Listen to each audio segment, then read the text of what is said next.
Hoje nós vamos trabalhar com a correlação. Então nós podemos dizer que nós já terminamos o primeiro terço do curso, né? Que a gente viu os conceitos básicos de estatística, viu como trabalhar com SPSS, com QGIS, algumas habilidades básicas, e vocês apresentaram a proposta de trabalho de vocês. Então agora a gente vai começar a trabalhar principalmente com a modelagem a partir dos dados dos trabalhos de vocês também, né? Aplicando esses conceitos para trás. Então, a nossa aula sobre correlação, mas eu vou iniciar fazendo uma revisãozinha com vocês de alguns conceitos que a gente utilizou até aqui para a gente estender para esse novo conteúdo. Então, nós estamos trabalhando sempre com inferência estatística. Inferência estatística sempre significa que a gente tem uma população, que é o nosso interesse de estudo, mas que a gente tem acesso a uma amostra dos dados, ou seja, alguns elementos que nós vamos que nós conseguimos ter acesso. E estimando as características da nossa amostra, a gente quer ver até que ponto a gente pode usar essa amostra para pensar nas características da nossa população como um todo, né? Então é um pouco o eixo do nosso curso. E para isso a gente usa modelos. Então nós vimos essa equação básica dos modelos aqui, né? Que a saída do modelo, que é o objeto que a gente quer modelar, né? A gente usa o modelo, que ele vai dar uma resposta para a gente, mas ele sempre vai ter um erro embutido, uma incerteza, né? O modelo ele é sempre uma simplificação, uma aproximação da realidade. E a gente também vai poder estimar ou tentar inferir qual que é o grau de erro ou de incerteza que a gente vai ter. Então, na aula de hoje, a gente vai pensar a correlação estatística como um modelo. A gente vai tentar colocar ela dentro dessa equação aqui. Nós vimos que a média, né, poderia ser usada como um primeiro modelo estatístico que nós vimos na nossa primeira parte do curso. Então, vocês viram alguns exemplos, assim, que ela é sempre uma simplificação, né? Por exemplo, a gente pode pensar na média do consumo de água na região sudeste, na média da altura dos edifícios dentro em São Caetano do Sul, o PIB médio dos municípios do Arco do Desmatamento. Tem um grupo que está trabalhando com o Arco do Desmatamento também, eu acho. Bom, e pensa, por exemplo, nesse último exemplo. Vamos supor que a gente conseguiu uma amostra, ou seja, não conseguiu dado do PIB de todos os municípios do Arco do Desmatamento. E aí tem um município que a gente não tem dados, né? Em vez da gente simplesmente atribuir qualquer valor para esse município, a gente pode usar a média da nossa amostra e falar assim, então esse município que a gente não tem dado, vamos supor que ele tem o valor médio dos demais municípios. Quando a gente não tem outra maneira de aproximar esse valor, é um modelo possível, né? Aquele que a gente não tem dado, a gente fala que talvez ele seja a média dos outros elementos que a gente tem dado. É uma maneira de tentar aproximar, né, dos dados, usar a média como um modelo de inferência estatística. Bom, e a gente viu que o nosso modelo ele tem desvios, tem erros, né? E no caso da média como modelo, a gente viu nesse gráfico, a gente tem, por exemplo, 5 domicílios e a gente tem a quantidade de habitantes em cada domicílio. Então a gente cria uma linha, que seria a média, né? E vê que para cada ponto, que é cada domicílio, a nossa média ela dá um erro. Se eu falar assim, a nossa média é 2,5, mas só que quando a gente vê aqui, olha quantos, ele só tem uma pessoa. Então ele errou por quanto? Por 1,5, né, gente? E a gente viu o conceito para avaliar esse erro do nosso modelo, que é a média, que é a variância e o desvio padrão. Eu não vou entrar em vocês de novo agora na fórmula da variância do desvio padrão, mas para a gente ver de uma maneira conceitual, para vocês lembrarem, quanto maior for a variância ou desvio padrão, mais os nossos dados se afastam da média. Se o desvio padrão for pequeno, aí ele se aproxima, que é o que a gente vê nesses dois gráficos aqui, né? O desvio padrão desse aqui é menor, só meio, então ele está mais próximo da média, os dados. Mas nesse de cá, a mesma média, só que com um desvio padrão maior, né? Então a nossa média ela é o melhor modelo aqui do que aqui, porque aqui ela erra mais, né? Então a gente tem então, a média como modelo e a gente tem um erro associado que é o desvio padrão. Bom, e agora a gente vai estender para a nossa aula, que é um pouco o que vocês viram no capítulo 4, né, que tinha um fichamento, um resumo para vocês entregarem no dia para hoje, né? Que a gente vai pensar agora, em vez de pensar na média, que seria uma linha horizontal, a gente vai pensar em modelos lineares que a nossa reta é inclinada. Por que ela é inclinada? Porque quando era a média, a gente usava uma variável só, né? Que é o número de habitantes. Para os nossos modelos lineares, agora a gente vai estender para o que a gente chama de estatística bivariada. A gente vai usar a relação entre duas variáveis, uma com a outra. E aí um exemplo nessa questão do que a gente já viu no exemplo do primeiro dia de aula, a renda per capita relacionando com o consumo de água. Então, se ela tem uma linha de tendência desse jeito, significa que quando aumenta a renda, aumentaria o consumo de água. Mas da mesma forma que a gente também tem a dispersão em relação a essa reta horizontal, que é a média, a gente pode pensar na dispersão em relação a essa reta inclinada também, né? O nosso modelo, que é essa linha, ele erra também, né? Tem uns pontinhos que eles não encontram. É isso que a gente vai ver um pouco ao longo da nossa aula. Então, a gente pensa duas variáveis. A gente vai usar um conceito que é o conceito de correlação, pensando que as duas variáveis elas podem estar, por exemplo, positivamente relacionadas. Seria quando uma aumenta, a outra aumenta também. Então, por exemplo, quanto maior a renda, maior o consumo de água. Então, elas estão positivamente relacionadas. Ou, num caso hipotético, elas poderiam estar negativamente relacionadas. Que seria, quanto maior a renda, menor o consumo de água. Né? Não sei se seria o caso, mas só para a gente pensar assim, que seria o contrário, né? Quando um aumenta, o outro diminui. E também tem um terceiro caso, que seria que não tem relação. Que às vezes, quando uma aumenta, a outra diminui, quando uma diminui, a outra aumenta. E aí, no geral, uma não estaria relacionada com a outra. Seria meio que ao acaso essa relação entre as duas. Para a primeira análise de relação entre variáveis que a gente usa, pensando na questão exploratória, né, é o do diagrama de dispersão. Quando a gente está trabalhando com a parte univariada, com uma variável de cada vez, vocês já aprenderam alguns gráficos, já aprenderam a fazer histograma, box plot, né? Que é um de caixas e bigodes. Agora, para trabalhar com duas variáveis, o principal gráfico é esse diagrama de dispersão.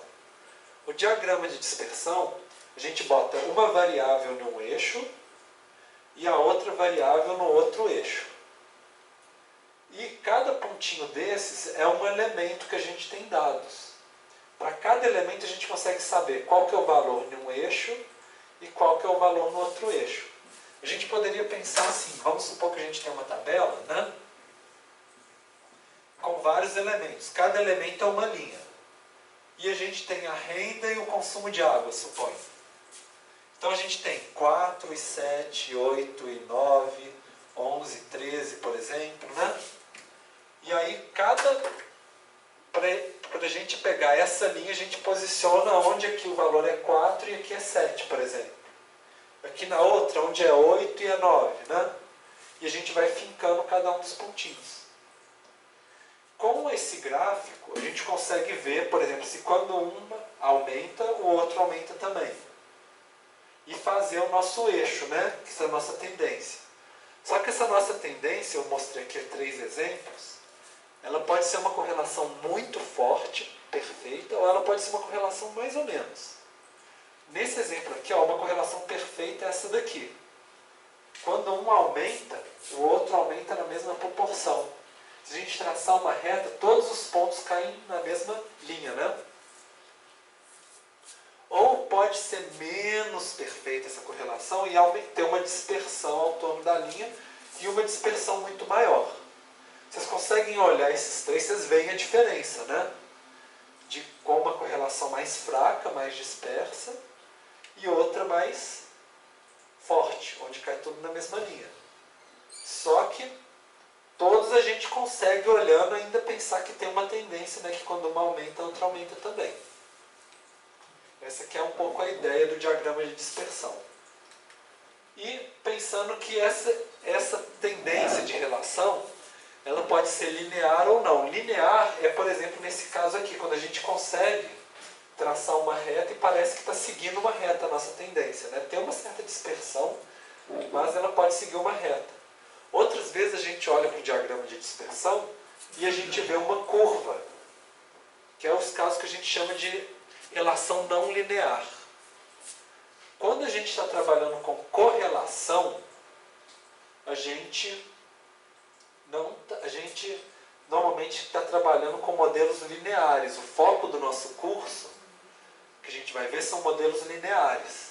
Existem técnicas de modelagem não linear, mas que a gente não vai ver no nosso curso. E aí o que acontece? De repente vocês olham o trabalho de vocês, fazem um diagrama de dispersão e dão uma relação não linear. Nesse caso, existem algumas macetinhos que a gente vai poder aprender, que a gente vai ver mais pra frente no curso, que às vezes se a gente pegar um dos eixos, uma das variáveis, e tirar, por exemplo, a raiz quadrada, ou elevar ao quadrado, ou tirar o logaritmo, na hora que a gente transforma ela e coloca no eixo ela transformada, algo que era assim, de repente vira uma linha reta. E aí a gente pode usar as nossas técnicas de análise linear. Vocês já viram transformações no SPSS quando a gente queria transformar os nossos dados, ter uma distribuição mais normal, né? Vocês lembram que vocês tiraram logaritmo, raiz quadrada, e aí via se a cortose aumentava, a simetria, né? Então esse é um dos motivos que a gente transforma. O outro motivo que muitas vezes a gente transforma os nossos dados é para pegar uma relação não linear e transformar ela numa relação linear. E aí a gente vai trabalhar isso um pouco também. Além disso, tem outras relações não lineares mais complexas. Por exemplo, pode ser uma parábola, né, que sobe e depois desce. Para a gente transformar isso aqui numa linha reta, a gente vai precisar de uma fórmula mais complexa, né? De uma equação de segundo grau. Por exemplo, em vez de simplesmente pegar um dado e elevar ao quadrado, seria, por exemplo, para resolver uma transformação dessa, nessa a gente teria que fazer, por exemplo, x2 por exemplo, pode ser 3x menos x2, por exemplo, né? Ou menos 2x2. Então a gente vai precisar de umas fórmulas mais complexas para fazer isso.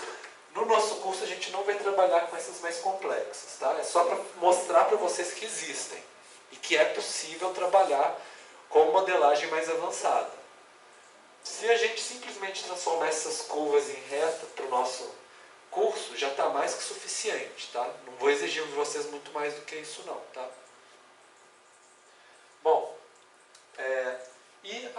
até agora a gente viu sempre assim, que uma aumenta, a outra aumenta também, né? Aqui os dois são pequenos, aqui os dois são grandes.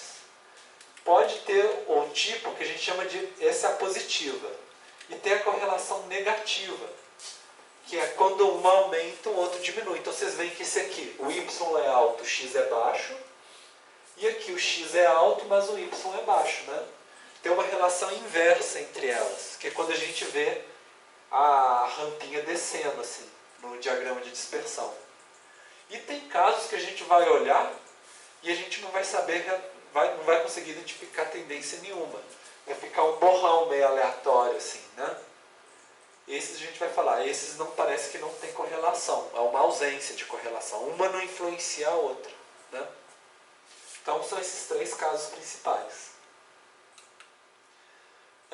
Bom, agora como que a gente mede isso? Porque até agora vocês viram visualmente ao longo da aula, né?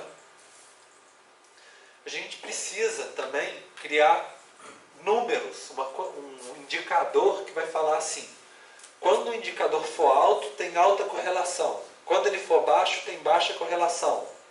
Quando for positivo ou negativo, também dá uma indicação para a gente, né?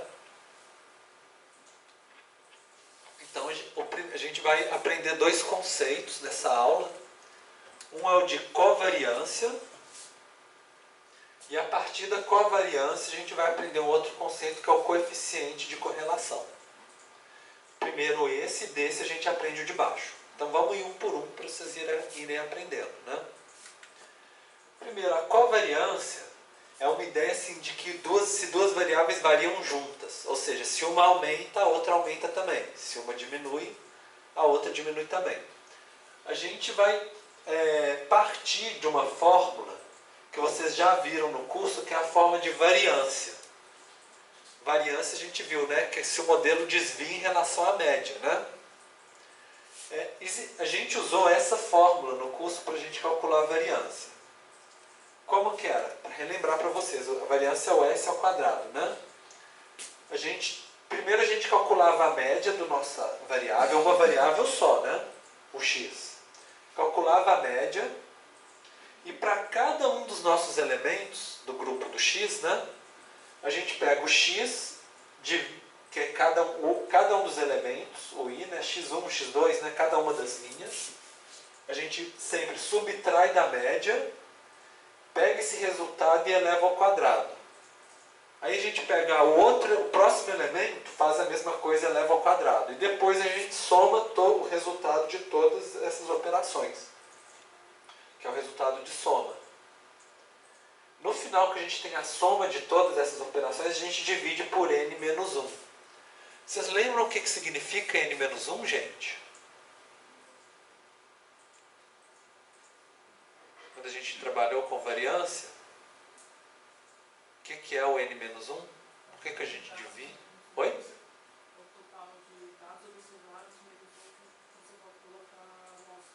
Isso, quando a gente pega um dado da amostra, a gente quer inferir a covariância para a nossa população inteira. Se a gente tivesse todos os elementos da nossa população, a gente não precisava colocar menos 1. Como às vezes a gente só tem uma amostra, para a gente estimar para a nossa população, a gente faz o menos 1. Vocês lembram qual que é o nome desse n menos 1? Desse conceito? Por que é n menos 1? Chama graus de liberdade. Mas é mais ou menos isso. É sempre esse ajuste, né, da amostra para a população. Que no caso da variância é n menos 1. Outros modelos pode ser outro, né? Outro tipo de penalidade. E só relembrando para vocês que quando a gente coloca essa fórmula elevada ao quadrado, no fundo é igual essa de cá. Só que essa de cá a gente pega a mesma fórmula e multiplica por ela mesma, né? N menos a média vezes N menos a média.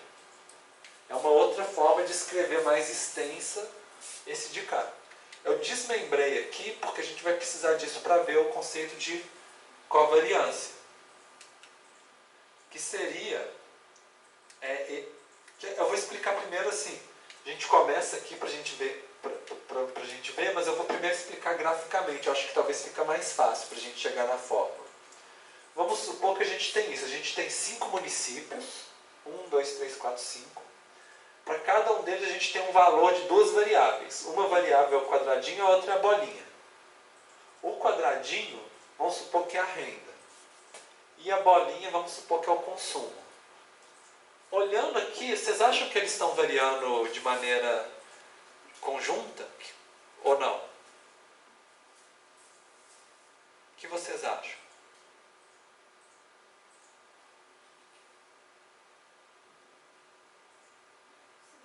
Sim? Assim, parece que os dois têm uma tendência de aumentar, né? Passando. Talvez aqui, ó, às vezes os 3 menores de cá são os 3 que estão aqui nessa linha, a média da renda e a média do consumo, tá? Então os 3 que estão abaixo da média do consumo também são os 3 que estão abaixo da média da renda, né? Os 2 que estão acima também são os 2 que estão acima. Talvez assim, não é exatamente na mesma proporção, mas mais ou menos, né? Parece que tá batendo, né?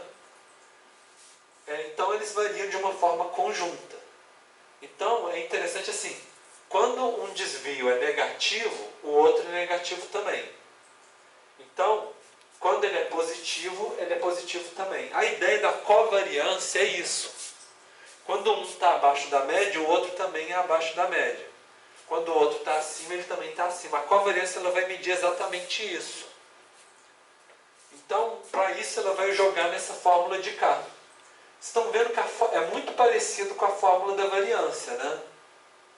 Só que em vez da gente ter esse lado de K repetido com o de K, na fórmula da covariância a gente tem o x de um lado e o y, que é a outra variável do outro. Um pouco a ideia assim, a variância da primeira variável em relação à média, o desvio em relação à média do primeiro e o desvio em relação à média do segundo, da segunda variável. Qual que é o efeito disso? A gente pode olhar aqui no nosso gráfico. Se esse aqui é negativo, né? E esse aqui é negativo também, então esse aqui vai dar um valor negativo e esse aqui vai dar um valor negativo, não é? Negativo vezes negativo vai dar um valor positivo. A outra situação, esse aqui está positivo e esse aqui está positivo também, não é? Então, esse aqui vai dar positivo e esse positivo. Positivo vezes positivo vai dar um valor positivo. Então, o somatório da nossa covariância vai ficando cada vez mais positivo, né? Se aqui do lado de cá ele deu positivo e aqui do lado de cá deu positivo, na hora que a gente vai somando tudo, vai dar uma covariância positiva. E o que ia acontecer se a gente... Aqui não tem um exemplo, mas se tivesse... Esse aqui está acima da média e esse aqui está abaixo. Na hora que a gente jogar na fórmula aqui, um vai dar positivo, outro negativo, né? Então, multiplica um pelo outro, vai dar um valor negativo. Então, quando seria o inverso um do outro, né? Que dá uma covariância negativa. E no final, a gente divide por n-1 da mesma maneira.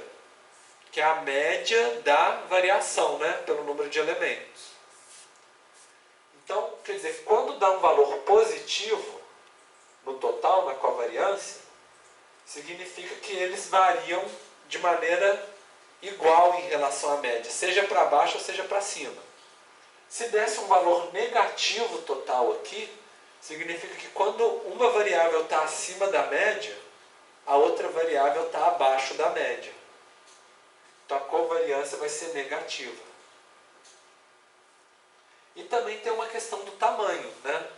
Se estão muito dispersos os dados, a covariância vai ser alta, seja para mais ou seja para menos. Se os dados são muito próximos da média, aí a covariância vai dar um valor próximo de zero, seja positivo ou seja negativo. Tá? Seria um pouco porque é a variância em relação à média, só que entre duas variáveis, né? Bom, então é isso. É duas variáveis conjuntamente, né? E aí, se a variância for igual a zero, a covariância for igual a zero, totalmente zero, significa que uma variável não influencia a outra, de maneira nenhuma. Às vezes uma está mais alta, às vezes está mais baixa, mas elas não influenciam uma a outra. O somatório, né, no final da covariância, nessa fórmula, se der zero, significa que uma não influencia a outra. Bom, então assim, tentando resolver, jogando essa equação dentro do nosso exemplo aqui, foi o que eu falei para vocês. Negativo, né, e negativo vai dar um valor positivo. De novo, negativo com negativo vai dar um valor positivo. E o positivo com positivo vai dar, que está aqui, né, positivo com positivo, vai dar um valor positivo. No final, tudo deu positivo, né? E como são 5 elementos, n-1 deu 4. E a gente divide tudo por 4, deu esse valor, 4,25, que é a nossa covariância. Então, covariância deu positiva, né? Então, isso significa que quando uma variável aumenta, a outra aumenta também. Quando uma variável diminui, a outra diminui também. Elas sempre andam juntas, uma com a outra. Por isso elas covariam, né?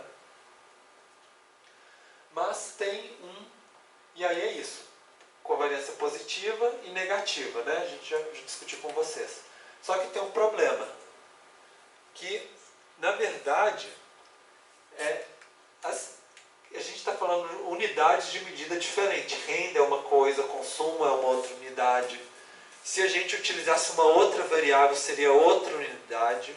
E se a gente tirar amostras em ambientes diferentes, por exemplo, uma cidade rica, uma cidade pobre, talvez as diferenças quantitativas, né, vão ser diferentes. Né? Na cidade rica pode ser ter uma renda muito alta e um consumo muito alto. Na cidade pobre, o contrário. Então, para a gente comparar estudos com amostras diferentes, com unidades diferentes, a gente precisa achar um jeito de não depender da unidade de medida que a gente está trabalhando. Para isso, porque aí a gente consegue, se a gente conseguir resolver assim, fazer uma medida padronizada, ou seja, que não muda de um estudo para o outro, a gente consegue comparar melhor o que é alto. O que é uma covariância alta? O que é uma covariância baixa? A gente não sabe, porque cada unidade de medida pode ser um valor diferente. Então a gente precisa criar um valor único que a gente consiga comparar. E aí é nesse momento que a gente passa da covariância para o coeficiente de correlação.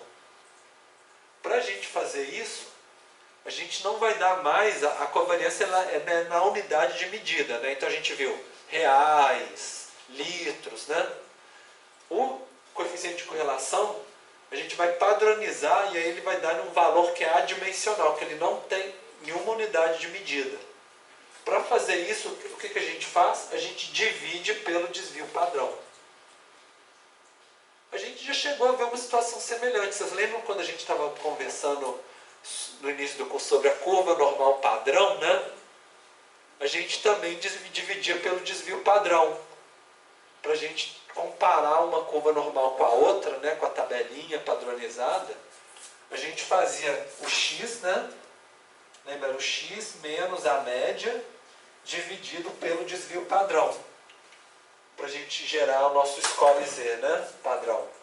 Agora a gente vai fazer isso só que com a variância. Para a gente conseguir padronizar e comparar um com o outro. Então, esse coeficiente de correlação é a covariância padronizada. Então a gente pega a covariância, que é o valor que a gente já viu, por exemplo, nessas fórmulas, né, de trás, e a gente vai dividir pelo desvio padrão da primeira variável vezes o desvio padrão da segunda variável. Então, a fórmula da variância é essa de cá, só que agora a gente acrescentou o desvio padrão de cada uma das variáveis. Quando a gente coloca isso, agora a unidade vira unidade em desvios padrões, e a gente consegue comparar modelos diferentes, estudos diferentes, amostras diferentes, porque não depende mais da unidade de medida mais. Está tudo em desvios padrões, a unidade final. E aí esse resultado é interessante quando a gente divide pelos desvios padrões, porque a covariância, vocês viram, 4,25, às vezes dá um valor alto, baixo, depende da unidade de medida. Quando a gente padroniza, ele fica sempre entre -1 e +1. Sempre. E é interessante que a gente tenha uma interpretação já correta. Se o valor deu 1, exatamente, significa que eles são perfeitamente correlacionados. Que era aquele exemplo, deixa eu mostrar para vocês, que seria esse exemplo de cá. Perfeitamente relacionados. Quando uma aumenta, a outra aumenta na mesma proporção. Já o... Nossa, deixa eu voltar para frente. Quando o valor for -1, seria a mesma coisa do +1, só que inversamente proporcional. Quer dizer, em vez de ser para cima, né, na verdade a gente vai ter assim, ó, todos caindo numa mesma reta, né, só que quando um aumenta, o outro diminui perfeitamente. E o zero é quando não tem relação nenhuma de um com o outro, que é independente, que seria, nos nossos exemplos de dispersão, o de cá. Então, para vocês verem de uma maneira mais gráfica, mais intuitiva, essa graduação do +1 até o zero chegando no -1, a gente pode olhar aqui, para vocês verem. O 1 é perfeitamente, olha, certinho, né? O -1 também é perfeitinho, só que na direção contrária à nossa reta. O zero é um borrão aleatório, a gente não vê tendência nenhuma. Só que tem o meio do caminho, que era o que a gente viu quando aumenta a dispersão, né? Estão vendo que aqui ainda é positivo, mas tem uma certa dispersão. No 0,5 tem uma dispersão, né? A gente consegue identificar a reta, mas tem uma dispersão muito maior.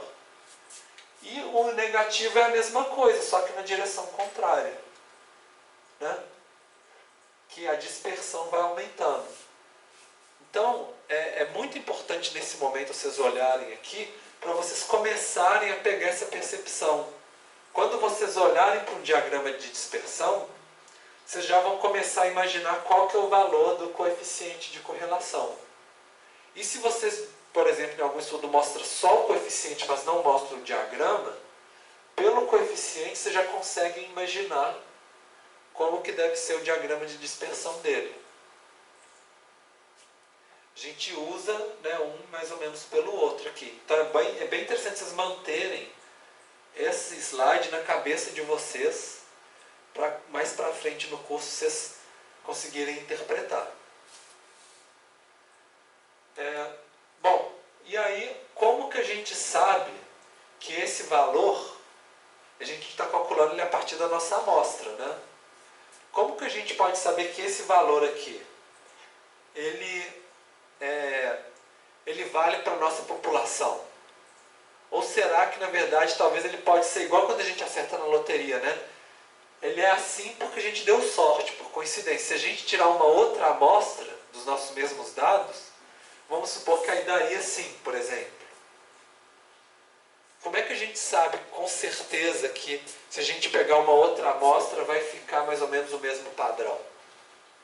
Para isso, a gente vai usar uma outra ferramenta que a gente chama de testes de hipótese. A gente tem uma hipótese de que a nossa população segue o mesmo padrão da nossa amostra, por exemplo, né?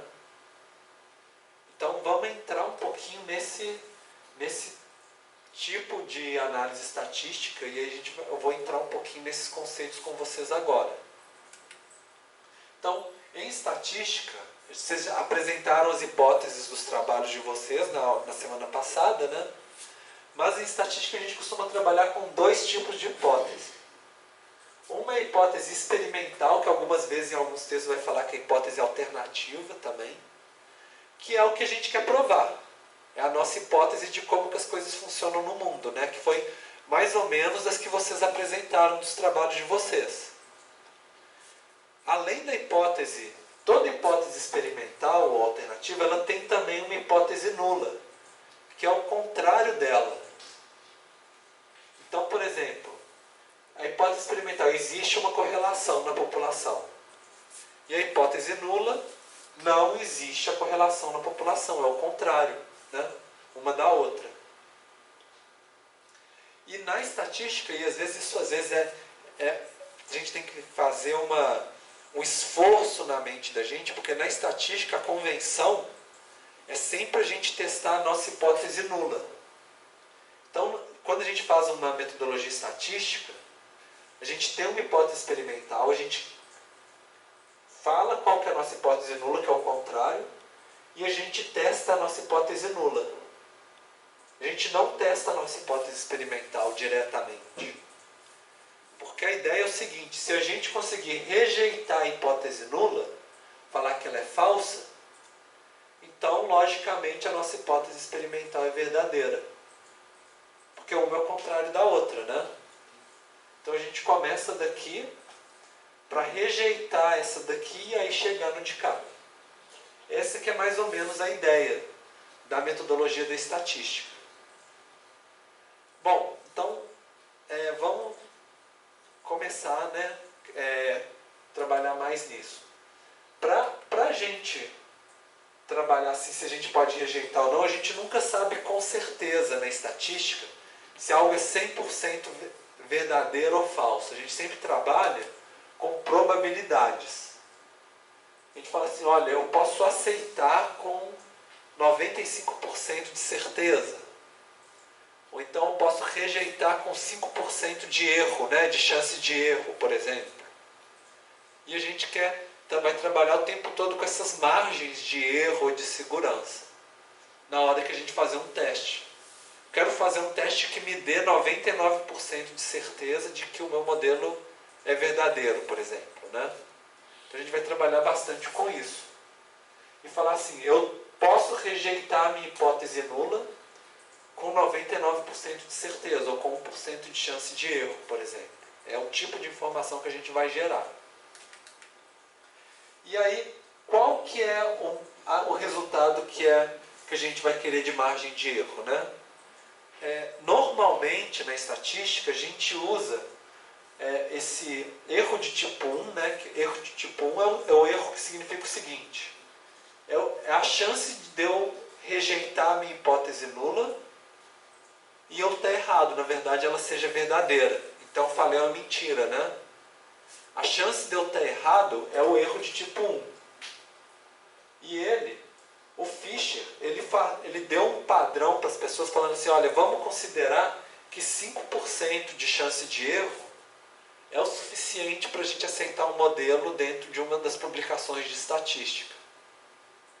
Alguns outros estudos, eles vão querer ser até mais precisos, falar assim, não, 5% é muito, vamos colocar 1%, ou 0,1% de erro, né? De chance de erro.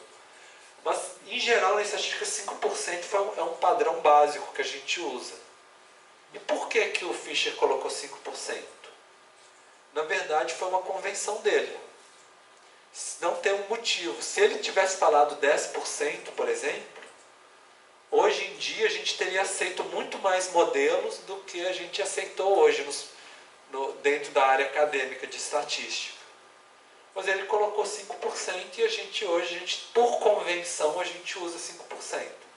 Lógico que tem umas áreas de estudo que às vezes, como a gente não consegue chegar em 5% nunca, o pessoal aceita 10%, né? Mas 5% é algo que é o padrão normalmente de convenção. Se o nosso modelo tem só 5% de erro, a gente fala assim, tão feliz, consigo publicar um artigo, por exemplo, né? Mostrando que o meu modelo funciona. Bom, e aí, para a gente conseguir calcular se a gente consegue chegar nessa margem de erro, a gente usa um teste estatístico, que é uma estatística teste, que é o resultado desse modelo desse teste. Uma estatística teste é o resultado de uma equação. E essa equação, ela vai dar um resultado. Esse resultado, o que a gente poderia falar? Ele vai ser confrontado com uma distribuição de probabilidade que a gente já conheceu. Vocês lembram quando a gente viu a curva normal, que a gente fez um exemplo?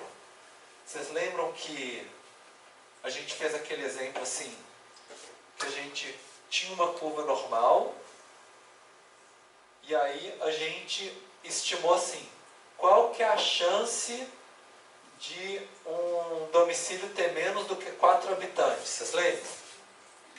A gente fez isso em sala de aula, né? Que aí consultava uma tabelinha e descobria porque a gente sabia que era uma distribuição normal. Aqui é a mesma coisa, só que em vez de ser 4 habitantes por domicílio, a gente vai ter um resultado na nossa estatística teste. A gente coloca aqui na nossa tabelinha que a gente já vai ter, e ele vai falar quanto por cento de segurança a gente tem, ou de margem de erro, né? Que a gente tem. Essa aqui é a ideia.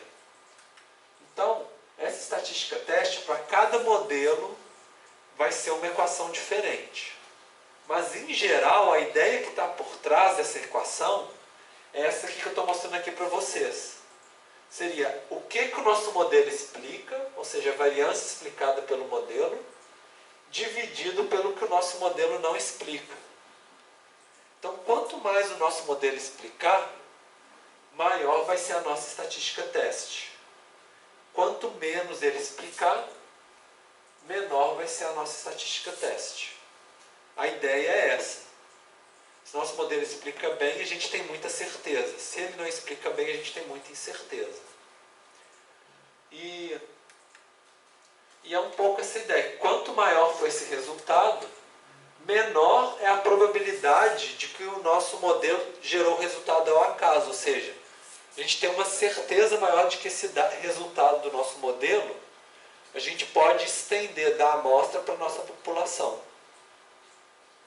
E a ideia é essa, se ficou abaixo, se essa probabilidade, que seria essa, né, deu menos do que 0,05, 5%, a gente consegue rejeitar a nossa hipótese nula e provar a nossa hipótese experimental, com 5% de margem de erro, né, de erro. E aí a gente rejeita. Então, só para vocês verem assim, de uma maneira, de novo, de uma maneira assim, bem simplificada, mas para vocês não esquecerem, a gente tem a hipótese experimental e uma hipótese nula, que é o contrário, né? A gente faz a nossa estatística teste. Se a gente conseguir menos de 5% de erro, a gente rejeita a hipótese nula e aceita a hipótese experimental. É o sonho, né, do início de cada processo de pesquisa. A gente conseguir fazer isso. Então é isso. Rejeita a nula e aceita a hipótese experimental. Então, vamos colocar uns exemplos de hipótese nula e experimental para vocês acostumarem um pouco. Vamos supor que o rapaz chega para a moça e fala: você quer se casar comigo? Né? Então, situação, né, típica, bonita, e aí a moça responde assim: eu rejeito a hipótese nula. A gente nunca esperaria, né, esse tipo de resposta. Mas o que essa moça quis dizer falando eu rejeito a hipótese nula? Oi? Alguém falou não? Vocês acham que ela falou não? Quem acha que ela falou não, levanta a mão. Não? Quem acha que ela falou sim? 2 pessoas, 3 pessoas, olha, 5 pessoas. A gente pode pensar isso. O que é a hipótese nula? Hipótese nula normalmente é o contrário, né, da proposta. A proposta é a hipótese experimental, né? Vamos casar. A hipótese nula é o contrário. Então, quer dizer, sem mudanças, né, é a hipótese nula. A mudança é noivar para o casamento. E aí, quando ele rejeita o status quo, que é a não mudança, né? Então, o duplo negativo significa que é o positivo. Então, essa é um pouco a ideia. Rejeitou a hipótese nula, então ela disse sim, e eles ficaram noivados, casaram, felizes para sempre, tudo, né? Bom, e se fosse o oposto? Se ela não... será que ela poderia aceitar a hipótese nula? E aí vem essa questão da estatística que eu falei para vocês. Não é tão simples assim. Na estatística, a gente não aceita a hipótese nula. Então eu coloquei um meme assim para vocês brincarem. A hipótese nula é o H0, né? A gente não aceita a hipótese nula, a gente não faz isso. A forma que a gente fala na estatística é o seguinte: eu falhei em rejeitar a hipótese nula. Complicado, né? Tem 3 negativos aqui. Falhei em rejeitar o nulo. Então, tem que fazer uma operação dentro da cabeça da gente. Do que isso significa. Então, vamos pensar o seguinte. O rapaz fala: você quer se casar comigo? E aí a moça, né, responde: eu falho em rejeitar a hipótese nula. O que vocês acham que ela quis dizer? Que ela não quer casar? Certo. Levanta a mão, quem acha que ela falou que não quer casar? 3, 4. Quem acha que falou que ela quer casar? Ninguém. No fundo, eu vou falar para vocês. Quando ela fala, eu falo em rejeitar a hipótese nula, não significa que ela não quer casar. Na verdade, ela está falando assim: eu não posso te falar com certeza que eu quero me casar. Mas pode ser que ela ainda esteja na dúvida, né? Que ela precisa de um tempo para pensar, por exemplo, né? A resposta, às vezes, o rapaz ele fica muito decepcionado se ele resolveu uma resposta dessa, mas acontece, né? Assim, vamos pensar um pouco mais, né? Então, muitas vezes na estatística, quando a gente fala em rejeitar a hipótese nula, não significa então que a nossa hipótese experimental ela seja falsa. Significa só que o seguinte, a gente não consegue falar com certeza se ela é verdadeira ou é falsa. E isso faz parte da estatística, né? A gente admitir quando a gente não consegue dar uma resposta. Falar assim, olha, eu tentei mostrar isso, mas com os dados que eu tenho até o momento, eu não consigo dar uma resposta conclusiva. Pelo menos não consigo dar com mais do que 95% de certeza, né? Os 5% de chance de erro, que é o nosso critério. Então, isso talvez vocês vão passar por isso no trabalho de vocês. Pode ser que vocês vão fazer um teste estatístico e vocês vão falhar em rejeitar a hipótese nula de vocês. E aí vocês vão ter que interpretar isso no trabalho. Vocês não vão perder ponto no final da disciplina se o modelo de vocês, por exemplo, vocês não for significativo, por exemplo, né? Se vocês não conseguirem rejeitar a hipótese nula. O importante que eu vou avaliar de vocês é se vocês conseguem interpretar o resultado, né? Vocês falarem assim, né, com humildade, assim, olha, nós procuramos provar, mas a gente ainda não conseguiu ter um resultado. Isso é totalmente válido, tá? É isso que é importante. Bom, então, né, fala em rejeitar duplo negativo, manter sem mudança, então ela não pode falar com certeza que ela quer mudar, né, que ela vai rejeitar a hipótese nula. Então vamos fazer um outro teste. Vamos supor que a gente vai fazer um experimento estatístico, científico. A gente quer ver se existem unicórnios em São Bernardo do Campo. É a nossa hipótese experimental. O unicórnio está na moda nos últimos anos, né? E a nossa hipótese nula é o contrário, né? Não existem unicórnios em São Bernardo do Campo.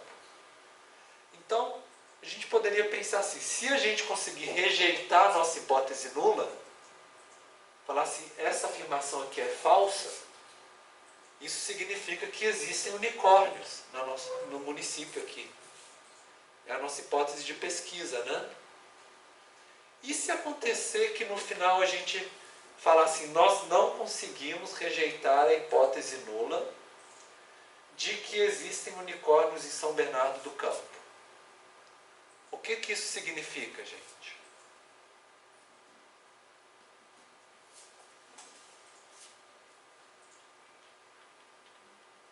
Tenta interpretar essa frase.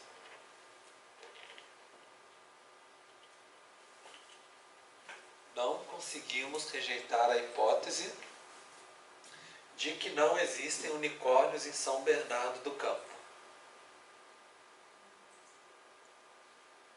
Significa que existe unicórnio, que não existe?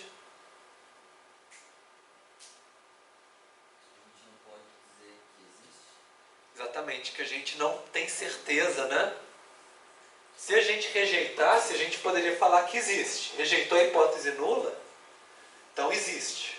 Se a gente não consegue rejeitar, significa que pode existir ou não, né? Pode ser que eles estejam escondidos, invisíveis por aí e ninguém conseguiu ver até agora. Então a gente não consegue provar que eles não existem, né? Ou que eles existem. A gente fala, ó, não podemos afirmar nada sobre o assunto. Que seria um resultado muito provável da nossa pesquisa, né? Difícil a gente provar que existe ou não existe unicórnio. Bom, então assim, só era mais para vocês acostumarem com esses termos que a gente fala na estatística. Vamos voltar para os nossos testes estatísticos. Eu falei para vocês que o teste estatístico, ele sempre é a variância explicada pelo modelo dividido pela não explicada. Agora nós vamos ver a fórmula do teste estatístico da correlação, que aí vamos lá, esse de cá. Então, a gente pega o nosso resultado da nossa correlação, esse resultado Rzinho aqui, é esse aqui, ó, que eu mostrei para vocês. Vamos voltar lá para trás. A gente vai e volta. Que é esse de cá. Aplicou essa fórmula, né? É a covariância dividido pelo desvio padrão, né? A gente chegou no nosso R, o valorzinho de R. Coeficiente que vai entre mais 1 e menos 1, né? A gente vai colocar ele nessa, vamos lá, nessa equação de K, o R. E também o número de elementos da nossa amostra. Vocês estão vendo que quanto o nosso R, quanto maior ele for, né, maior vai ser a nossa estatística teste. Se ele for muito próximo de 1, ele vai dar um valor 1 mais alto. E se ele der menos 1, vai dar um valor negativo, né? E essa é a parte de cima. A parte de baixo é o seguinte, 1 menos o que ele consegue explicar ao quadrado. Então, se ele for próximo de 0, o R, esse aqui vai dar um valor de 1. Se ele for um valor muito próximo ou de 1 ou de menos 1, esse termo vai dar um valor próximo de 0, né? Um valor muito pequeno. Que aí é justamente o inverso, quer dizer, próximo de 0, mantém o valor. Próximo de 1, esse valor aumenta muito, porque um valor muito próximo de 0 aqui faz o nosso T aumentar. Então é o que explica e o que não explica. Seria isso. Explicou, quanto mais explica, maior o valor. Quanto menos ele explica, menor o valor. E tem esse pedacinho de K aqui também, o N-2. O que isso significa? Que quanto mais dados a gente tiver na nossa amostra, maior é a nossa estatística teste. Por quê? Quanto maior a nossa amostra, mais certeza a gente tem de que o valor que a gente consegue da correlação da nossa amostra vale para a nossa população inteira. Então, se a gente tem muitos elementos na nossa amostra, a gente tem uma certeza maior, a nossa estatística cresce. Nosso T cresce. Mas, agora para vocês repararem, aqui esse N é só o tamanho da nossa amostra. Em nenhum momento fala o tamanho da nossa população. Nossa população pode ser 10 casos, 100 casos, 1000 casos, 1 milhão de casos, tanto faz. Só o tamanho da nossa amostra é que vai influenciar a certeza da nossa predição. Bom, e aí, assim, tendo esse valor T, a gente joga numa tabelinha da distribuição que vai falar para a gente se conseguiu chegar no 5% de erro ou não. Para jogar nisso, é lógico que vocês não vão precisar jogar na tabelinha, porque o computador já vai fazer isso para vocês, o SPSS, né? E se ele conseguir, ele vai falar assim, você pode rejeitar a sua hipótese nula porque o nosso valor P conseguiu ser menor do que 0,05. Quer dizer, conseguiu ser... A chance de erro é menor do que 5%. E aí, assim, para fazer esse teste, tem dois tipos de teste, que é o unilateral e o bilateral. A gente já viu um pouco essa ideia do unilateral e do bilateral. O unilateral, e eu vou mostrar graficamente para vocês no próximo slide, é uma ideia quando ela é direcional. A gente quer falar assim, existe uma correlação e ela é positiva. Ou também poderia ser o contrário. Existe uma correlação e ela é negativa.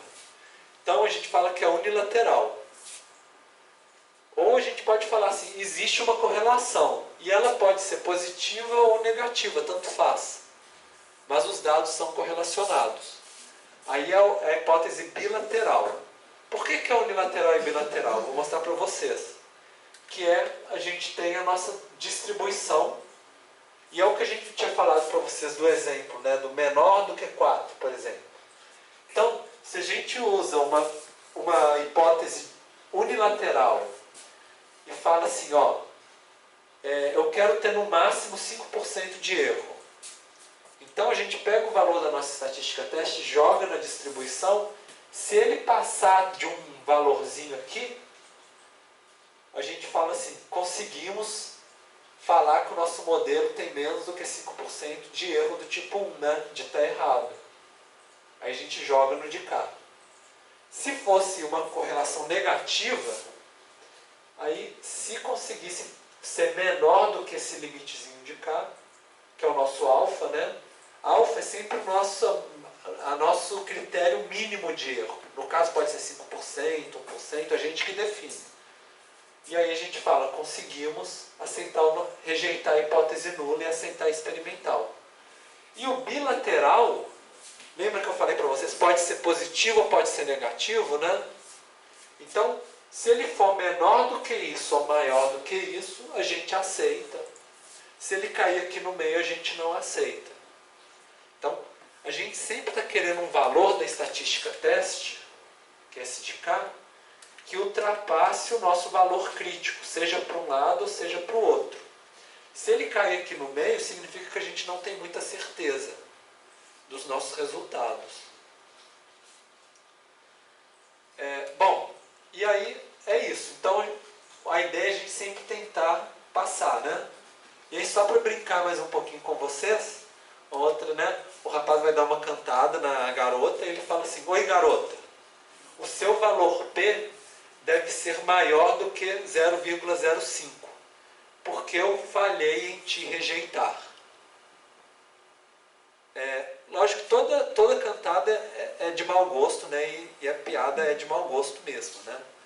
Mas, de qualquer forma, a ideia era só para vocês exercitarem os conceitos da aula até agora, que é pensar assim, quando ele está falando eu falhei em te rejeitar, ele está falando exatamente de que elemento, de que conceito que a gente estudou na nossa aula.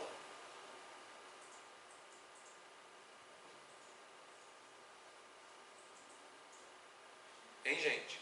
Quem que a gente tenta rejeitar ou não na estatística, no teste estatístico? A hipótese nula, né? Então ele fala, falhei em te rejeitar. Por quê? Fez a estatística teste, não conseguiu chegar em 0,05. O erro foi maior, né? Então não conseguiu rejeitar a hipótese nula. Então ele fala, eu não consigo rejeitar a garota, por exemplo, né?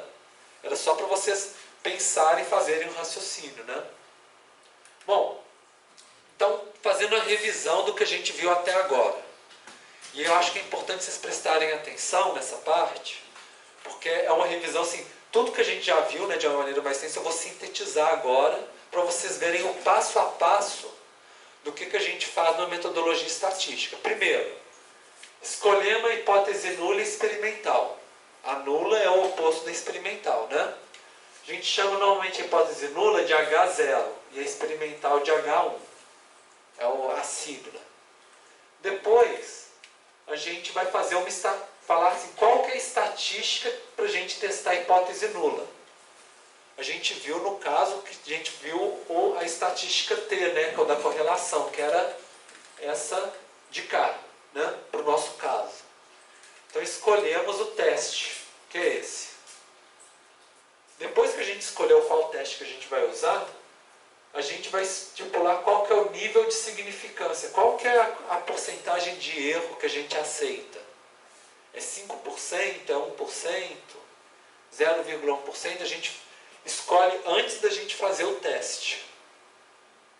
Se o teste for maior do que conseguir ultrapassar o nosso critério, né, de certeza, a gente pode tentar falar assim, então a gente vai rejeitar. Então a gente calcula a estatística teste, que a gente chama de valor P, no caso, né? E se ele conseguir ultrapassar esse valor crítico, que é o nível de significância, a gente rejeita a hipótese nula, né? E aceita a nossa hipótese experimental. Ou se não conseguir, a gente não consegue rejeitar a hipótese nula e não consegue afirmar nada. Então esse é o passo a passo que a gente vai fazer. Então assim, pode parecer um pouco abstrato para vocês ainda, mas quando a gente for ver na prática, né, vocês forem aplicar, vocês vão seguindo esses passos e vocês vão ver concretamente como é que a gente faz. Bom, e agora, assim, para a gente usar esse teste T de correlação, existem alguns critérios também, nem sempre a gente vai poder utilizar. Primeiro, tem que ter uma relação linear entre x e y.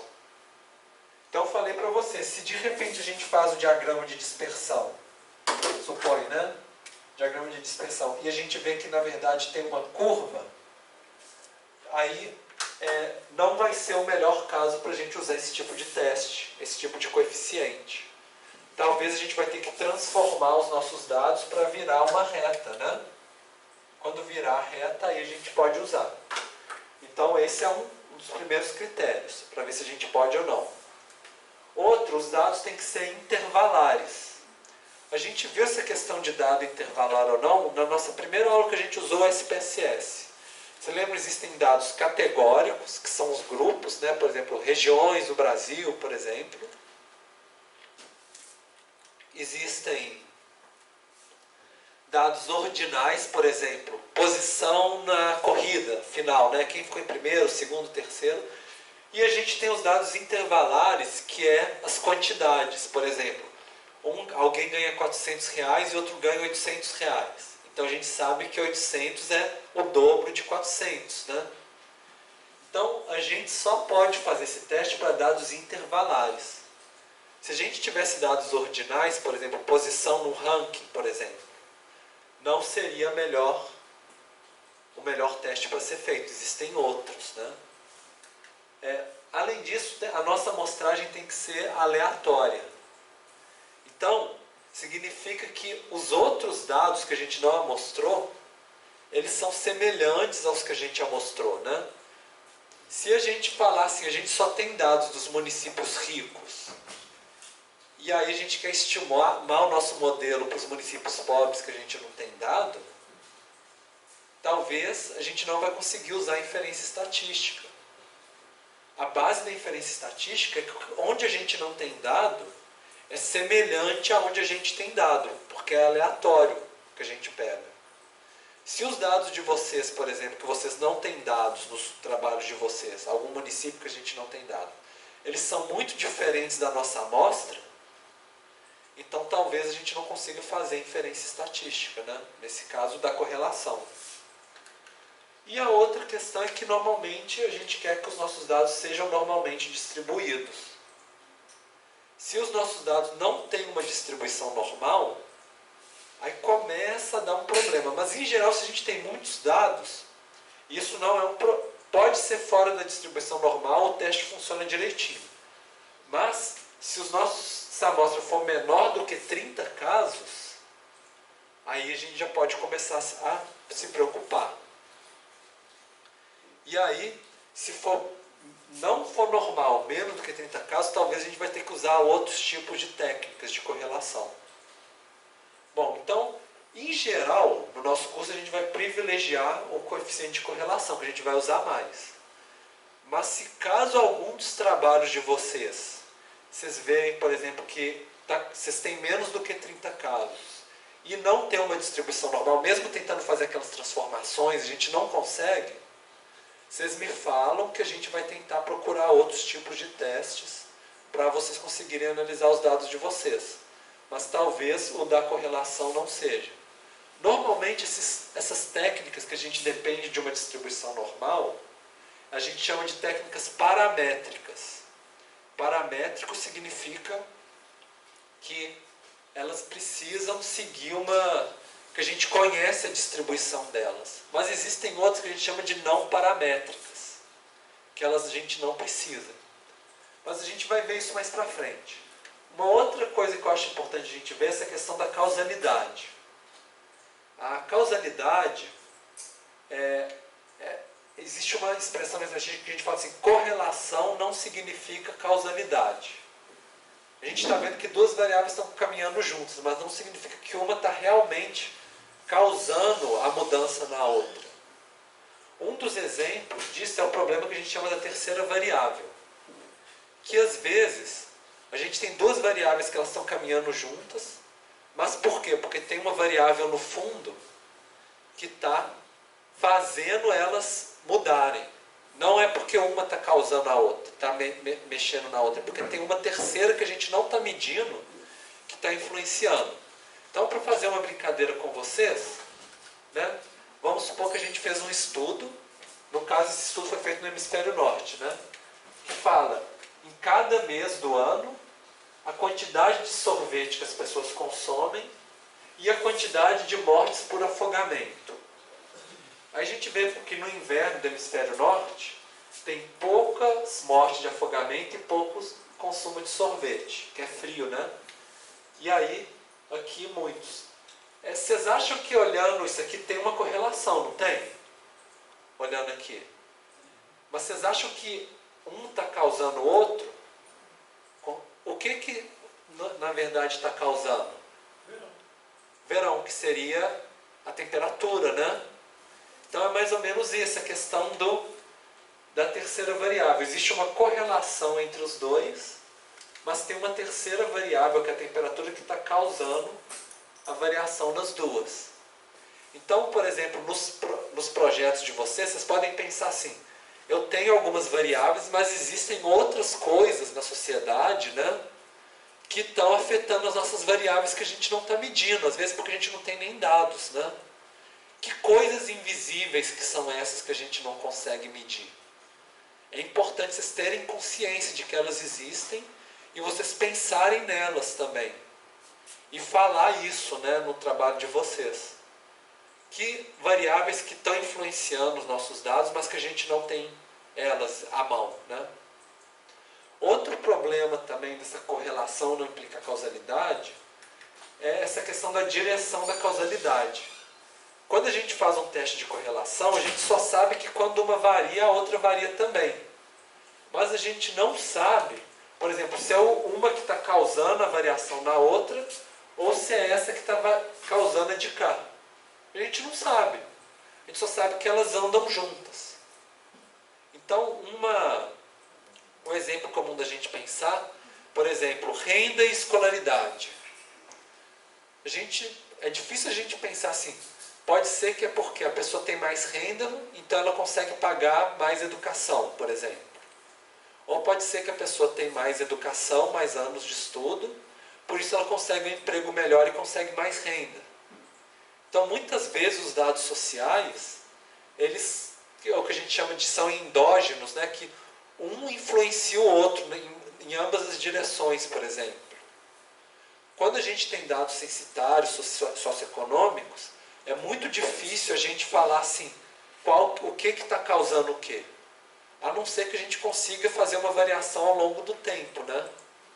Falar assim, eu variei uma variável e aí no tempo seguinte, no ano seguinte, causou uma mudança na outra variável.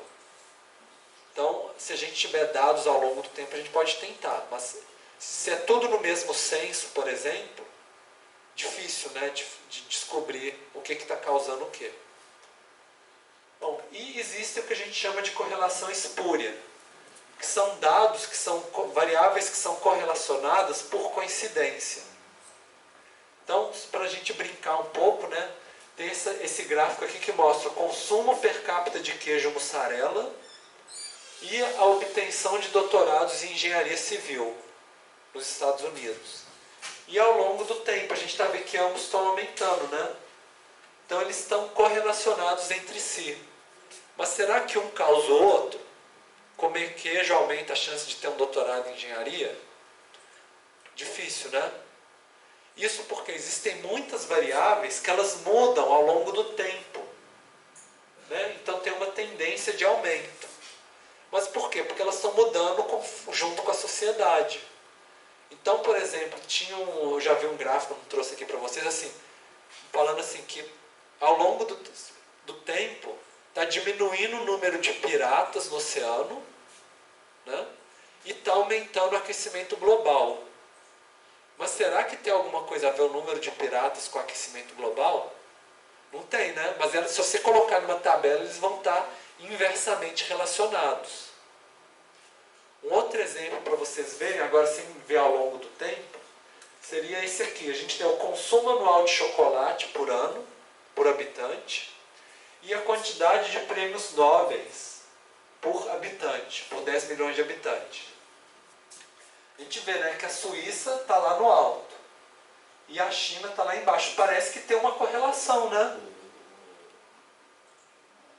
Agora, comer chocolate faz ficar inteligente, né? Pois é. Assim, é lógico que isso tem a ver com uma característica cultural dos países onde começou a ter o prêmio Nobel, né? E que também são países onde tem um investimento em educação grande, mas por uma coincidência de alimentação. Se a gente colocasse pelo consumo de arroz, por exemplo, a China ia ter um consumo de arroz muito maior, né? Talvez ia ser uma correlação inversa ao consumo de arroz, por exemplo. Então, às vezes existem coincidências culturais que podem mudar isso. E eu acho que é importante, o que eu queria trazer um pouco para vocês, é que a gente está numa época que a gente chama de Big Data, né? Que a gente consegue pegar um tanto de variáveis e relacionar elas umas com as outras, mas nem sempre porque elas são correlacionadas, que significa que realmente elas vão ser úteis para a gente. A utilidade é quando a gente vê que tem uma correlação, mas a gente consegue explicar o porquê que tem essa correlação. Se a gente não conseguir explicar, não serve para nada para a gente. Né? A gente tem que conseguir falar o porquê, não é simplesmente apresentar o gráfico falando que tem uma correlação. E isso a gente não vai ter na estatística. A gente vai ter do nosso conhecimento externo, né? Sobre os fenômenos, que a gente vai ter que trazer junto para interpretar os resultados estatísticos. E aí, para brincar um pouquinho, tem aqui, o rapaz falava assim, eu costumava achar que correlação implicava em causa. Aí eu tive umas aulas de estatística e mudei de ideia. Vocês acabaram, né, de ter aula de estatística. Correlação não implica causalidade. Aí a moça fala, então essas aulas ajudaram bastante. Ele fala assim, assim, talvez, né? Porque já que não implica causalidade, então... Mas é só uma brincadeira, assim, que o que a gente está vendo ao longo da aula é que conforme a gente vai aprender na estatística, a gente começa a ficar mais crítico das afirmações que são feitas, dos dados que são apresentados para a gente. E isso é uma coisa boa. Você vê um modelo e fala assim, mas tem um erro, tem uma incerteza. Tem uma relação, mas talvez não seja uma causalidade. Pode ter uma variável escondida. Talvez tenha uma relação conjunta, né? Que não é simplesmente uma em direção à outra. Essa capacidade de interpretar criticamente as informações é algo que vocês ganham fazendo essa disciplina que vocês estão fazendo agora nesse quadrimestre. Esse que é um dos objetivos do curso também. Bom, e além do R, né, o nosso... Cadê? Vamos voltar lá para o inicinho. O nosso R é o teste de correlação, que vai entre -1 e 1. Né? Existe um outro coeficiente, que é o coeficiente de determinação, que é o nosso R ao quadrado. Para a gente gerar o R ao quadrado, é muito simples. A gente pega o nosso coeficiente de determinação, que vai entre 1 e -1, e a gente eleva ele ao quadrado. Só isso. Então, se a gente tem, se ele vai de +1 até -1, né? Se a gente eleva o negativo ao quadrado, ele fica positivo, né? Então, no final, o R2, ele vai variar entre 0 e 1 só. Se estiver muito próximo de -1, ele vira 1. Se estiver muito próximo de 1, ele vira 1. Se estiver próximo de 0, ele vira 0. E ele tem um significado que eu não vou estender para explicar como que chegou nisso, mas é assim, o R2 ele fala assim, a porcentagem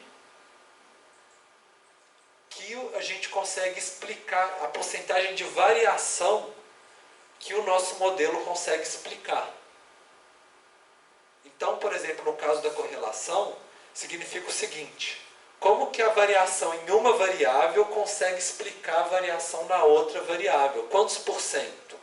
Se deu 0,5, por exemplo, significa que a variação de uma variável consegue explicar 50% da variação da outra variável. E tem 50% que não consegue explicar. Lembra, o nosso modelo não explica totalmente, é muito difícil. Então seria mais ou menos essa que é a ideia. Então, por exemplo, quanto que a variabilidade do consumo de água consegue ser explicado pela variação da renda, por exemplo? Pode ser uma pergunta. Aí com o nosso r ao quadrado a gente consegue responder. A gente pega o r e eleva ao quadrado. Então, só para lembrar, a gente aprendeu coeficiente. Essa aula foi correlação de Pearson, né? Mas se os nossos dados não forem normais, a distribuição normal, e for menor do que 30 elementos principalmente, a gente pode usar o coeficiente de correlação de Spearman, que faz praticamente a mesma coisa. E ele também funciona para dados ordinais também, de ranking também. Então ele pode ser utilizado. Se a gente conseguir utilizar esse, melhor, né? Se não puder, a gente pode usar esse. E tem ainda o tal de Kennel, que é um outro teste não paramétrico, quer dizer, quando os dados não são normais, e quando assim, a gente tem muito pouco dado e esses dados têm valores repetidos, por exemplo, vários elementos com valor 5. Aí, esse tal de Kennel é melhor para ser utilizado. Mas, em geral, a gente vai usar esse aqui de cima. Bom, então vamos fazer a nossa prática no SPSS. A gente já está no finalzinho da aula, mas é uma prática bem rapidinha, tá, gente? Nós vamos fazer um diagrama de dispersão e um teste de correlação estatística. Só para falar, a lista de presença já passou aí. Alguém não assinou a lista.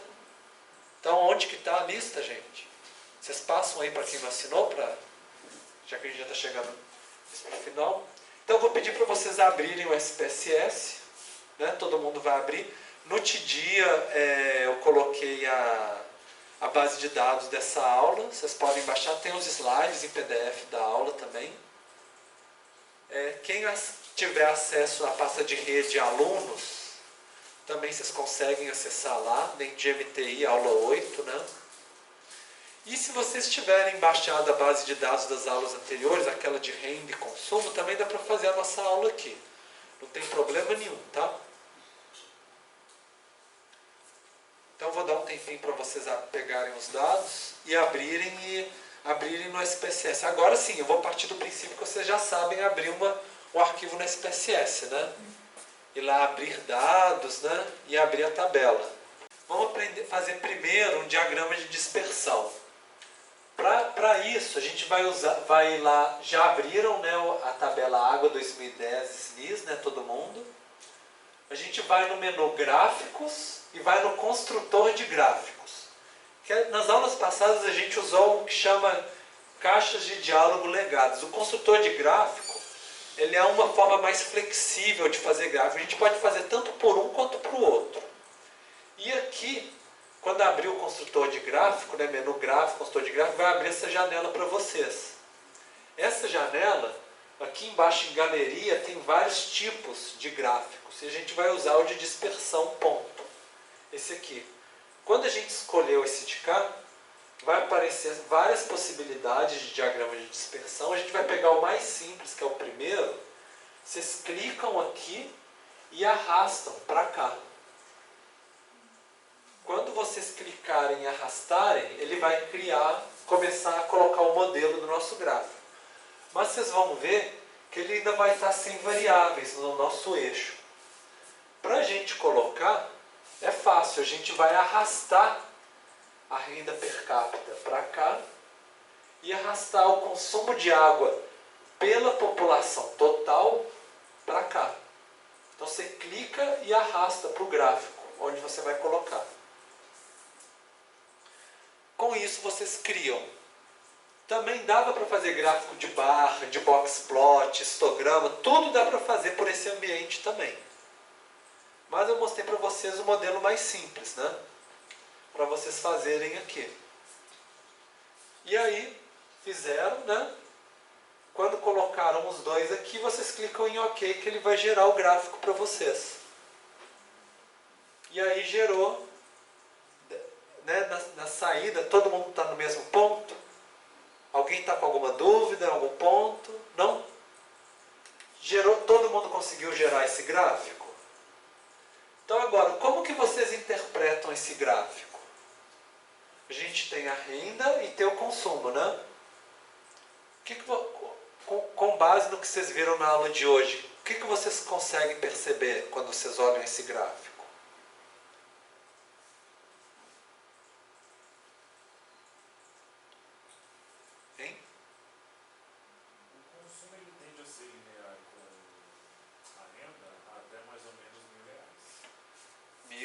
depois ele fica muito disperso, né? Na verdade, a dispersão aumenta conforme vai caminhando, né? Mas parece que tem uma relação, né? Linear, você falou, né? Tem uma dispersão grande, né? Mas parece que tem. Mas só até um ponto. Até um certo ponto. É forte ou é fraco essa correlação? O que vocês acham? Oi? O que vocês acham? Parece que cai tudo numa linha retinha. Tem uma dispersão, né? E é positivo ou negativo a relação? Positivo. Quando um aumenta, o outro aumenta também, né? Então isso a gente já consegue interpretar olhando o gráfico. Era mais ou menos isso. Eu coloquei uns slides para mostrar para vocês que além da gente gerar por essa caixa de cá, também a gente poderia fazer a mesma coisa pelo caixa de diálogos legadas, em vez de ser pelo construtor de gráfico, que é o de cá. Mas a gente não vai fazer não, tá? Era só para falar para vocês assim, existe uma outra maneira de gerar os mesmos diagramas, mas a gente não vai fazer não. Inclusive daria para fazer o que a gente chama de dispersão de matriz também, que colocar várias variáveis e criar um diagrama de dispersão para cada um. Mas como a gente já está mais avançado no horário, quem quiser depois seguir os slides para fazer por esses caminhos, pode fazer, tem os slides como referência no dia, né? A gente vai avançar agora para o teste de correlação. Então vou pedir para vocês irem analisar, no menu analisar, correlacionar bivariado, que é a correlação entre pares de variáveis. E quando vocês seguirem esse caminho no menu, vai abrir essa janela para vocês. Nessa janela, nós vamos jogar para cá o consumo de água pela população total e a renda per capita. Se a gente quisesse gerar mais comparações entre várias variáveis, a gente poderia jogar mais aqui também. Mas vamos fazer só duas para ficar mais simples a nossa interpretação. Aqui vocês veem que a gente está fazendo a correlação de Pearson, mas se os nossos dados fossem uma amostra muito pequena, sem distribuição normal, a gente poderia usar o tal de Kendall e o Spearman também. Eles estão aqui. Daria para a gente fazer os outros testes não paramétricos também. E a gente tem aqui embaixo, se a gente quer fazer o teste de duas extremidades, o bicaudal, ou com uma extremidade só, que a gente também viu na aula, né? Mas, falar para vocês, em geral, isso aqui não faz diferença nenhuma, tá? A gente simplesmente aceita como padrão de ser bicaudal, tá? Mas vocês têm que explicar na metodologia de vocês, por exemplo, no trabalho de vocês, qual que vocês escolheram. Mas não tem muita implicação no final da resposta, né? É só para vocês terem que falar qual que foi o método que vocês seguiram. Então, jogou os dois para cá, manteve inicial e clique em OK, vai dar o resultado. O resultado é esse de cá. Então, vocês podem olhar, né, se gerou o resultado para vocês direitinho. Eu vou dar para vocês 30 segundinhos só para vocês darem uma investigada, tentarem dar uma lida na tabela que vocês geraram aí no computador de vocês. Para vocês tentarem aplicar um pouco o que vocês aprenderam em aula. Tenta dar uma lida e ver o que vocês conseguem entender dessa saída. A gente vai discutir agora junto, tá? Não tem problema não. Vocês estão vendo que a gente tem o consumo de água numa linha e a renda per capita na outra. E aqui a gente também tem o consumo de água numa coluna e a renda na outra. Na interseção a gente tem os resultados do teste de uma variável junto com a outra. E para cada uma das interseções a gente tem o teste da correlação de Pearson, a significância bilateral, porque a gente escolheu o teste bilateral, né? E o N, que é a quantidade de elementos. Então, quando a gente vê consumo de água por consumo de água, a nossa correlação deu 1. Por que vocês acham que deu valor 1?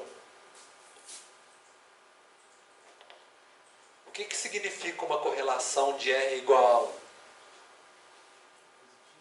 Positiva.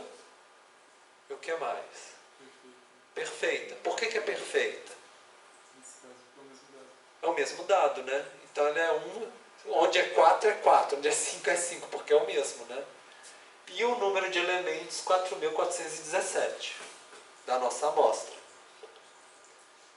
E quando pega o consumo com a renda per capita, olha só, deu um valor de correlação de Pearson 0,601. O que isso significa, gente? Oi? Pode falar um pouquinho mais alto? É, relativamente, né? Maior do que 0,5. E é positivo, né? No caso, não é negativo. E agora a gente vê a significância, deu 0,000. Nesse caso, não significa que a significância é zero, não, tá, gente? Significa que, usando 3 casas decimais, não foi o suficiente para falar o tanto que o nosso resultado foi significativo. Talvez seja 0,0001, por exemplo, né? Mas com 3 casas decimais não deu para mostrar.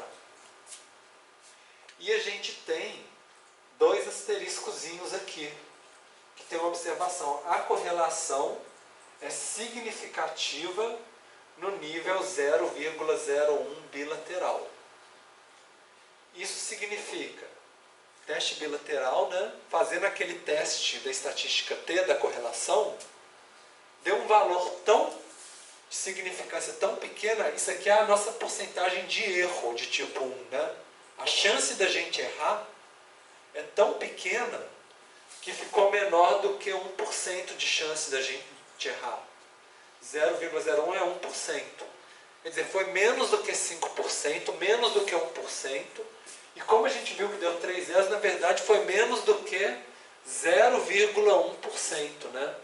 A gente pode falar com mais de 99,9% de certeza de que essa correlação aqui da nossa amostra também vale para a nossa população como um todo. Essa é um pouco a ideia, né? Que ela não foi por acaso na nossa amostra, ela realmente vale para a nossa população. Essa aqui é a ideia do teste C. E se esse aqui é o teste R, é o coeficiente R, né? E se a gente quisesse tirar o R2? Se o R é 0,6, o R ao quadrado vai ser 0,36, né? Porque esse aqui é o quadrado. O que significa 0,36?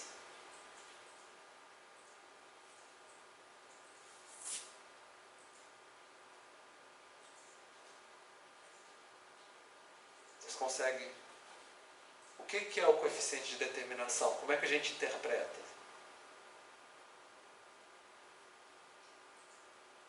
Bom, ele significa que a variação na renda explica 36% da variação do consumo.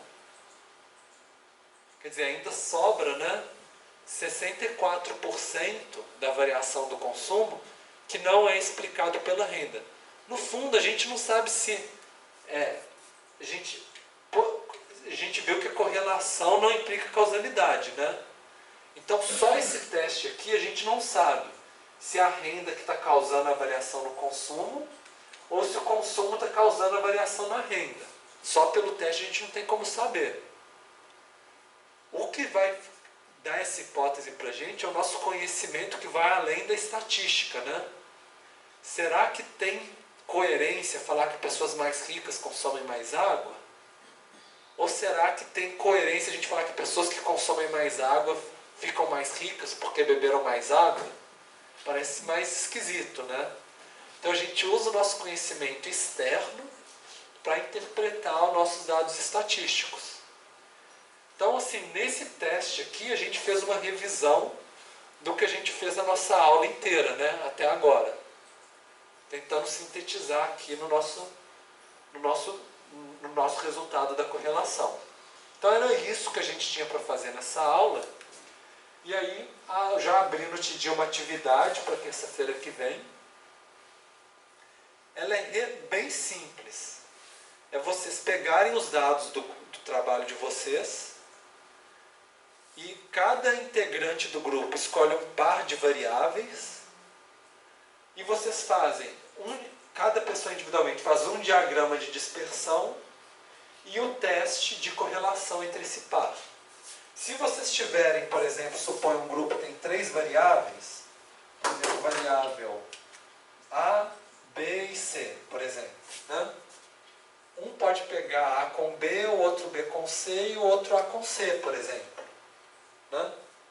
Então daria para todo mundo pegar um par de variável, né? Uma relação de uma com a outra, e vocês fazerem um diagrama de dispersão e um teste de correlação. Gente, é super simples. Vocês viram, né, que vocês fizeram isso em 5 minutos. O que eu quero que vocês façam é mais do que isso, é vocês interpretarem, escreverem a interpretação de vocês, usando o conhecimento que vocês têm para além do gráfico, né, para além do teste. Porque a ideia é vocês já começarem a escrever o texto do trabalho de vocês. Então é para vocês investigarem e falarem assim, olha, essa relação ela deve ser por causa disso, deve ser por causa daquilo, né? Vocês começarem a explicar o que está acontecendo com os dados que vocês estão investigando. Se você já tem algum dado transformado, que vocês já transformaram por causa da normalidade, aquela coisa, vocês podem utilizar também para fazer, se quiserem, tá? É só para vocês começarem a explorar os dados e visualizar eles na forma de dispersão, de correlação. Esse aqui é o objetivo agora. E aí é para vocês fazerem até terça-feira, e terça-feira a gente já começa a autocorrelação no espaço, que a gente vai pensar o tema da correlação, mas feito nas relações de vizinhança no espaço, que aí já vão trabalhar na questão espacial já também, para aplicar esses conteúdos. Então é isso. Alguém tem alguma dúvida? Não? Na hora que vocês forem fazer o diagrama de dispersão, vocês podem tentar fazer pelo desses outros slides aqui, que está no TD se quiserem, para vocês aprenderem também as opções, tá?